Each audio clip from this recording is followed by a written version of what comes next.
হরে কৃষ্ণ কৃষ্ণ কৃষ্ণ হরে হরে, হরে রাম রাম রাম হরে হরে।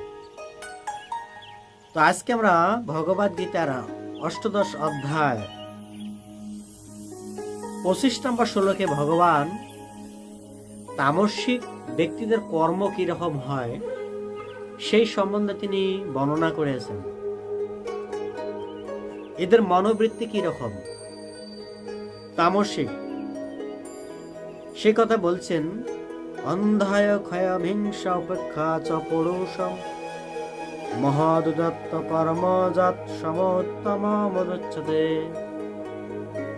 এই শ্লোকে বলা হয়েছে ভবিষ্যৎ বন্ধন, ধর্ম জ্ঞানাদি ক্ষয়, হিংসা এবং নিজের সামর্থ্যের পরিণত কথা বিবেচনা না করে মোহবশত যে কর্ম অনুষ্ঠান হয়